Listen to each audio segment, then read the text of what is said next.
নমস্কাৰ ভিডিঅ'টো বনোৱা হৈছে এইবাৰ মেট্ৰিক পৰীক্ষা দিয়া ছাত্ৰ-ছাত্ৰী সকলৰ বাবে তোমালোকে যদি ইনকাম সাৰ্টিফিকেট পিআৰসি আৰু কাষ্ট সাৰ্টিফিকেট বনোৱা নাই তোমালোকে সোনকালে বনাই লবা কিয়নো তোমালোকক কলেজত নামভৰ্তিৰ বাবে ইনকাম সাৰ্টিফিকেট পিআৰসি বা কাষ্ট সাৰ্টিফিকেটৰ প্ৰয়োজন হ'ব অকল এডমিশনৰ বাবেই নহয় আহিবলগীয়া দিনতো তোমালোকক এইকেইটা ডকুমেন্টছ খুব প্ৰয়োজন হ'ব তোমালোকে যোনে যোনে বনাই থৈছা তেওঁলোকৰ বাবেতো ভাল খবৰ আৰু এডমিশন আহিলে তোমালোকে সেইকেইটা ডকুমেন্টছ বিচাৰিবা চোৱা ইনকামৰ বিকল্প ৰেচন কাৰ্ড হৈছে ঠিক আছে তথাপি তোমালোকে ইনকাম সাৰ্টিফিকেটখন বনাই থবা কিয়নো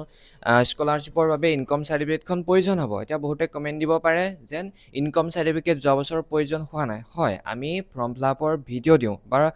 ফৰ্ম ফিলআপ কৰি দিওঁ ছাত্ৰ-ছাত্ৰীসকলক যোৱা বছৰ ইনকামৰ হলনি ৰেচন কাৰ্ডখন বা বিপিএল কাৰ্ডখন প্ৰয়োজন হৈছিলে কিন্তু তোমালোকে ইনকামখন বনাই ল'বা কিয়নো স্কলাৰশ্বিপৰ ক্ষেত্ৰত বিপিএল বা ৰেচন কাৰ্ডখনে কামত নিদিয়ে তাৰ পাছত পিআৰসিখন তোমালোকে বনাই ল'বা যেহেতু এতিয়া তোমালোকে মেট্ৰিক পাছ কৰিছা পিআৰসিখন বনোৱাটো খুব অত্যন্ত প্ৰয়োজনীয় হয় তাৰ পাছত কাষ্ট সাৰ্টিফিকেটখন তোমালোকে বনাই ল'বা যাৰ যাৰ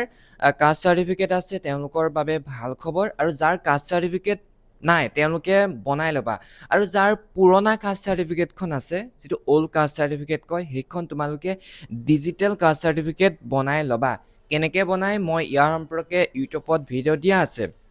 পিআৰসি কেনেকৈ বনাই তোমালোকে এইটো ভিডিঅ' চাবাগে কাষ্ট সাৰ্টিফিকেট কেনেকৈ বনাই তোমালোকে এইটো ভিডিঅ' চাবাগে ইনকাম সাৰ্টিফিকেট কেনেকৈ বনাই তোমালোকে এইটো ভিডিঅ' চাবাগে এই গোটেইকেইটা ডকুমেন্টছ তোমালোকক ফৰ্ম ফিলআপৰ বাবে প্ৰয়োজন হ'ব মেট্ৰিকৰ ৰিজাল্ট দিয়া 3 দিনৰ পাছতে দৰ্পণ পৰ্টেলটো খুলি দিয়া হ'ব সেই দৰ্পণ পৰ্টেলৰ জৰিয়তে তোমালোকে অনলাইনবিলাক কৰিব লাগিব কলেজ সিলেক্ট কৰিব লাগিব তেতিয়াই আবেদন কৰোঁতে তোমালোকক এইকেইটা ডকুমেন্টছ প্ৰয়োজন হ'ব আৰু তোমালোকে ইমান চিন্তা কৰিব নালাগে তাৰ বিকল্পও থাকিব ঠিক আছে তোমালোকে সোনকালে বনাই ল'বা যদি তোমালোকে টাইমত ডেলিভাৰী নহয় তেনে তোমালোকে চিন্তা নকৰিবা তাৰ বিকল্পও থাকিব তোমালোকক মই ধুনীয়াকৈ গাইড কৰিম সেইবাবে তোমালোকে মোৰ চেনেলটো তোমালোকে সাবস্ক্ৰাইব কৰিবা যদি ফেসবুকত চাইছা ফলো কৰিবা যদি ইনষ্টাগ্ৰামত চাইছা তেন্তে ফলো কৰিবলৈ নাপাহৰিবা তোমালোকক মই ধুনীয়াকৈ গাইড কৰিম এনেদৰে তোমালোকে অনলাইন কৰিব লাগিব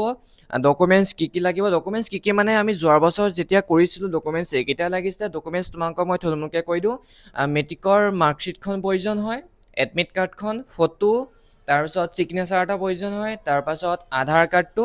তাৰপাছত আধাৰ কাৰ্ড চবৰে ওচৰতে আছে তাৰপিছত তোমালোকক এইটো কাষ্ট সাৰ্টিফিকেট প্ৰয়োজন হয় পিআৰসি বা ইনকাম সাৰ্টিফিকেট বা ৰেচন কাৰ্ড এইকেইটা প্ৰয়োজন হয় এবাৰ প্ৰচেছটো কি হয় আমি নাজানিম যেতিয়াহে তেতিয়াহে গম পাম ডকুমেন্টছ সঠিককৈ কি লাগে কিন্তু এইকেইটা ডকুমেন্টছ তোমালোকক খুব প্ৰয়োজন হ'ব পিছলৈ প্ৰয়োজন হ'ব সেইবাবে তোমালোকে বনাই থোৱাটো ভাল হ'ব ঠিক আছে আজিলৈ ইমানখিনিয়ে যদি ভিডিঅ'টো ভাল পালা তেনেহ'লে তোমালোকে চেনেলটো সাবস্ক্ৰাইব আৰু ফলো কৰিবলৈ নাপাহৰিবা ধন্যবাদ